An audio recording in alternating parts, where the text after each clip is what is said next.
ஒரு one day ட்ரிப்பா அம்மா வீட்டுக்கு தாங்க கிளம்பி சடன் விசிட்டா போயிட்டு வந்தேன். பொங்கலுக்கு வந்து மோஸ்ட்லி மாமியார் வீட்ல செலிப்ரேட் பண்ணுவேன்.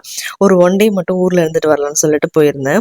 இந்த வேலைலாம் அம்மா தான் காலையில எப்பவுமே பண்ணுவாங்க. வாசல் பெருக்கி, தண்ணி தெளிச்சு, கோலம் போடுறது. புதுசா நான் பண்ணியிருந்தேன். சரி அம்மா கால்ல கொஞ்சம் அடிபட்டுருக்கே அப்படின்னு சொல்லிட்டு.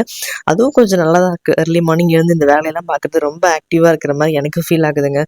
ஊர்ல எங்க வந்தாலுமே கத்திரிக்குட்டினா பெட்ல தூங்க வைக்கிறதே கிடையாதுங்க. சில பேபிஸ்லாம் பார்த்தீங்கன்னா, எப்படி தூங்குறாங்களோ அதே பொசிஷன்லயே அப்படியே தூங்குவாங்க. இந்த குட்டி பையன் அப்படி கிடையாதுங்க. எந்த அளவுக்கு பெறலணுமோ அந்த அளவுக்கு இந்த லாஸ்ட்ல படுக்க வச்சா அந்த லாஸ்ட்ல இருப்பான். ஸோ அது எப்பவுமே ஒரு ரிஸ்க்காவே இருக்குன்றதுனால நான் அவன ஃப்ளோர்லயே வந்து பாய் போட்டு தான் படுக்க வைக்கிறேன். அதுதான் எனக்கு என்னமோ சேஃபா இருக்க மாரி ஃபீலா இருக்கும். அதுக்கப்புறம் பார்த்தீங்கன்னா, அம்மா வந்து இந்த மாரி வெண்ணெல்லாம் எடுத்து வச்சிருப்பாங்க. அதுல இருந்து நெய் காய்ச்சி குடுப்பாங்க. நான் வீடியோல காமிக்கும்போது நெறைய பேர் கேட்குறீங்களா, கதிர்குட்டிக்கு நெய் எங்க வாங்குறீங்கன்ட்டு. அம்மா தருவாங்க. இல்ல இதே மாரி மாமியார் வந்து செஞ்சு குடுப்பாங்க. நல்லா வாசனையா பியூரா இருக்குங்க. அதுக்கப்புறம் மார்க்கெட் போயிட்டு கொஞ்சம் காய்கறி எல்லாம் வாங்கிட்டு வரலாம் அப்படின்னு சொல்லிட்டு கிளம்பிட்டோம். கதிர்குட்டிக்கு வந்து ஸ்கூட்டில வர்றது அவ்ளோ குஷியா இருந்தது.